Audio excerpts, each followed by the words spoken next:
Da Silva, do GAECO, Operação Artemis. Doutor, agora a terceira fase, mas para a gente recapitular aqui em rápidas palavras, só para a gente pegar o embalo aqui da abordagem, doutor, o que ocorreu desde 2004? Bom dia. Então, iniciou em 2024, numa investigação preliminar feita pela Delegacia de Coronel Vivida, onde uma estagiária estaria atendendo no lugar de uma fonoaudióloga. Em função disso, a mãe dessa criança foi até a Delegacia de Polícia em Coronel Vivida e foi lavrado um termo circunstanciado. Em razão disso, o CREFONO foi acionado e em uma fiscalização do CREFONO foram identificados alguns documentos falsos. Numa investigação excelente preliminar feita pela Delegacia de Coronel Vivida, foram identificados já alguns certificados falsos, que essa clínica, no caso, foi identificada essa fonoaudióloga, e utilizou para apresentar junto ao CONINS para atender crianças acometidas por transtorno do espectro autista. Em função disso, verificada a regionalidade dos crimes, foi encaminhado ao GAECO e em função disso foi instaurado um inquérito policial. Inicialmente, os crimes eram de estelionato majorado contra o CONINS, em função de que teriam sido falsificados esses certificados para aumentar o valor das consultas, dos atendimentos feitos a crianças com autismo, e a partir daí deflagrou-se a primeira e a segunda fase. Durante toda essa investigação foram identificados outras pessoas, mais uma fonoaudióloga que participava dessas falsificações e também o companheiro de uma delas que também falsificou certificados tanto de curso de graduação quanto de pós-graduação para fazer atendimentos de neuropsicopedagogia a crianças acometidas por autismo. Também foram identificados que elas não só falsificavam certificados. Verificou-se que elas passaram, desde 2022, que foram os fatos que nós conseguimos apurar durante a investigação, elas fizeram as mais diversas falsificações, principalmente documentos falsos, documentos médicos falsos, atestados falsos. Inclusive, na época, em 2022, com exames de Covid falsificados, todos esses documentos eram apresentados no trabalho delas, para justificar ausências do trabalho. Elas são servidoras do município de São Lourenço do Oeste e, não contentes somente com isso, elas passaram também a distribuir essas falsificações no círculo de convivências delas, para crianças justificarem a ausência na escola, parentes próximos justificarem a ausência no trabalho, e em função disso nós deflagramos hoje a terceira fase, identificada essa segunda fonoaudióloga e também o companheiro de uma delas que participa desses crimes. Quais foram os resultados da operação de hoje?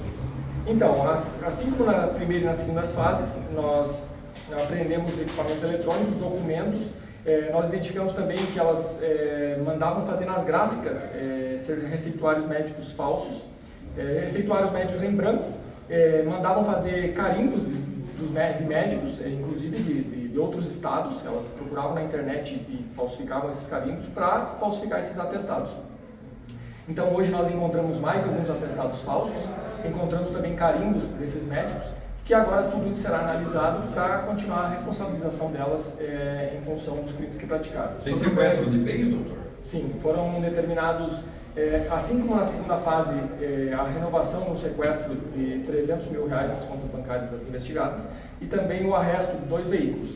No entanto, nós acabamos por encontrar somente um dos veículos, já que o outro não estava na propriedade da investigada. Doutor, sobre o médico investigado em Santa Catarina, qual que é o papel dele nesse esquema? Então, nessa segunda fase, nesses segundos crimes, na segunda leva de crimes praticados, não foram encontrados elementos que indiquem que ele participou da falsificação dos certificados, mas sim que ele fornecia conscientemente alguns atestados médicos para que elas justificassem a ausência no trabalho. Existe a possibilidade de novos desdobramentos, próximas fases da operação? Com certeza existe, a possibilidade existe. Nós agora, como eu falei, tudo agora será analisado para verificar a procedência das informações e, se identificados novos crimes, elas podem ter novas fases e outras pessoas poderem ser responsabilizadas. Os envolvidos estão presos? Não, houve determinação para uso de monitoramento eletrônico por parte das 2 principais investigadas.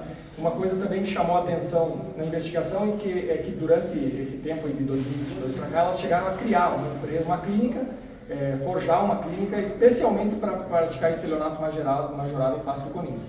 E o que também chamou bastante atenção é a forma como elas tratavam as crianças. Assim, para elas ficou muito claro nas conversas que nós encontramos nos telefones celulares que as crianças eram um simples modo de receber valores, era uma questão monetária para elas. Os atendimentos não aconteciam, doutor, é isso? Não, os atendimentos efetivamente aconteciam, mas elas falsificavam atendimentos em nome de outras pessoas, elas prestavam atendimento para o qual elas não eram habilitadas, causando aí um prejuízo ao tratamento das crianças, e também os atendimentos não seguiam o parâmetro definido pelo CONINS. Por exemplo, os atendimentos, a licitação previa que os atendimentos deviam ser individuais. Nós temos relatos de mães que foram ouvidas de que elas chegavam a atender até 10 crianças ao mesmo tempo, tendo um atendimento de meia hora. Então, o atendimento delas girava em torno de R$150 por atendimento, elas ganhavam R$1.500 para atender 10 crianças em meia hora. Algum servidor do CONINS envolvido, alguma questão nesse sentido? Não, o CONINS é vítima da situação, inclusive colaborou desde o início com o início da investigação, e hoje,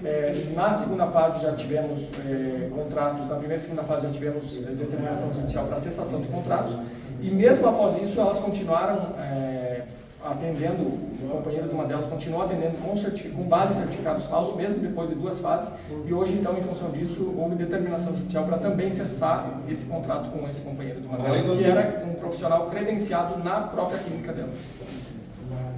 Quantas crianças foram atendidas durante todo esse tempo? Tem um número exato ou uma média aproximada? São centenas de crianças, porque o CONINS abrange aí municípios tanto do Paraná quanto do Oeste de Santa Catarina, então são as crianças, e os atendimentos eram contínuos, então uma criança foi atendida dezenas de vezes.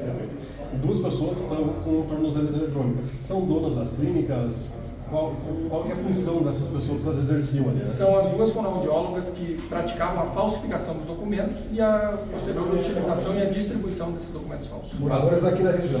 Moradores da região. Além do atendimento em grupo, alguma postura ali que chamasse a atenção da investigação para barbaridades assim, dessas crianças? Nós temos alguns relatos que nesse momento não podem ser divulgados, até porque tem a questão funcional delas que vai ser apurado pelo telefone, mas o que eu posso dizer nesse momento é que, pelo menos preliminarmente, os atendimentos não seguiam um padrão, um protocolo específico do telefone.